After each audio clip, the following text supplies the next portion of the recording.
Kabajamoo dhaggeeffattootaa fi hordoftoota qophii chaanaalii Oromiyaa 24 nageenyiif jaalalli tokkummaan bakka jirtan hundumaatti isiniif haa ta'u. Har'a immoo waa'ee seenaa gootichaa Abishee Garbaa isiniif seenessinaa. Kabajaan nu dhaggeeffadhaan affeerraa keenya. Abishee Garbaan abbaa isaa obbo Garbaa Hurrubaa fi harmee isaa Aadde Dagattee irraa dhalate.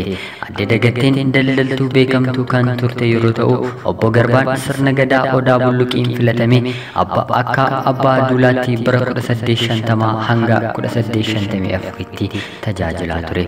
Waggaa 4 akkuma tajaajileen obbo Garbaan addunyaa kanarraa ni boqote.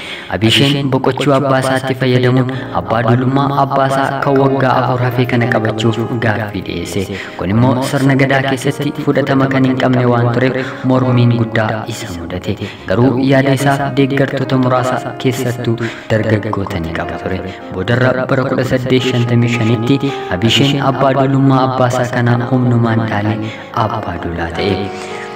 Waggaan arfan hafan xumuramanis Abisheen garuu aangoo akka sirna gadaatti hin gadhiifne. Ittuma fufuun warra kaan amansiisuun warra kaan immoo doorsisuun akka aangoo isaatti amanan godhe. Naannoo Horrootti weerarri Gojjam yeroo yeroon kan dhufu waan tureef namoota birattis fudhatama guddaa argachaa dhufe. Loleen isaas baay'achuun hanga lolee 15,000tti ta'anii. Gojjamoonni Abishee waraanaan injifachuu waan dadhabaniif tooftaadhaan mala dhahachuu filatanii. Kan haala kanaan waliigaltee nagaa si wajjin uumuu barbaanna jechuudhaan ergaa karaa nama Qadiidaa Wannabee jedhamu bennacha fardaa warqeerraa hojjetame kennuufiin dhaamsa itti erganii. Akkaataa kanaan Abisheen Raas Darasuu wajjin walitti dhufee akka mari'atu haala mijeessanii. Akka sirna gadaatti walii kakachuudhaan waadaa nageenyaa kana Abishee fi Gojjamoonni xumurani. Kakuun kun dhugaa akka hin taane garuu abbootiin duulaa Oromoo akka Dabaloo Gannaa fi Dagaaroo Horoo jedhaman itti himanillee Abisheen isaan hin dhageenye ture. Haala kanaan walii galtee erga uumanii booddee Gojjamoonni osoo Abishee hin beekin laga mormorceanii daangaa Guduruu fi Horroo gidduu jiru qaxxaamuru. Loltuu isaanii Godaa Kokor kan teessuma Abishee Dooyyoorraa kiiloomeetira 20 fagaatu qubachiisanii. Abisheen erga kana dhagahee booda loltuu isaa kan lakkoofsaan 4,000 ta'an qabatee gara Godaa Kokor deeme. Waliigaltee dura waan qabaniif Abishee waraanaaf hin deemne ture. Erga achi gahee booda akka sirna gadaatti bakara qabatanii manatti ol seenuun safuu waan ta'eef Abisheen meeshaa isaa ala kaa'ee gara dunkaana Gojjamootaatti mariif ol seene. Gojjamoonnis dunkaana keessatti Abishee qabanii gaadi'anii. Qabamuusaa kan ibsuufis dibbee yeroo rukutan loltoonni Abishee waan raawwatame baruun warra Gojjamootaatti waraana banuu eegalanii.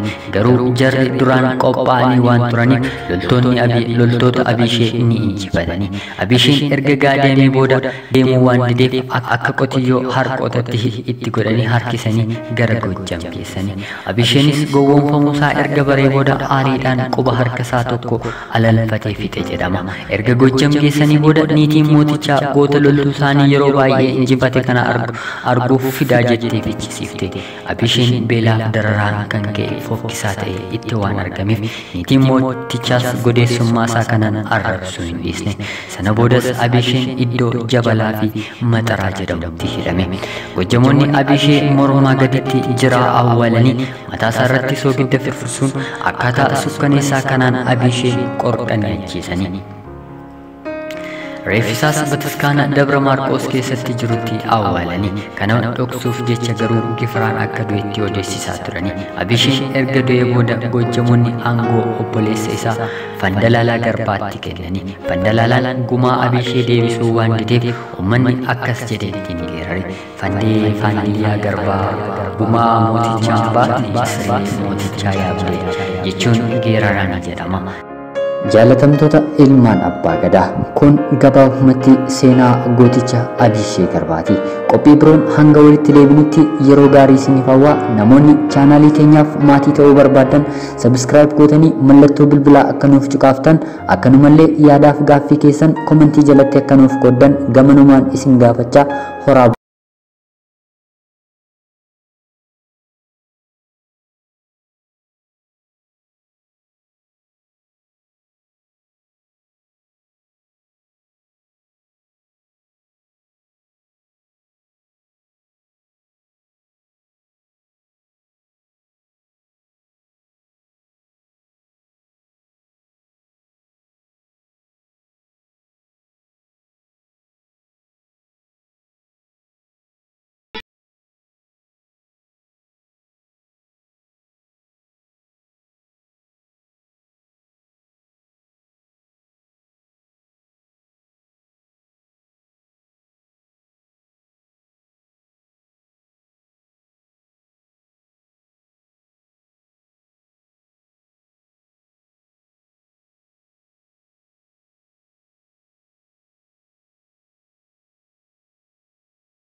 Thank you.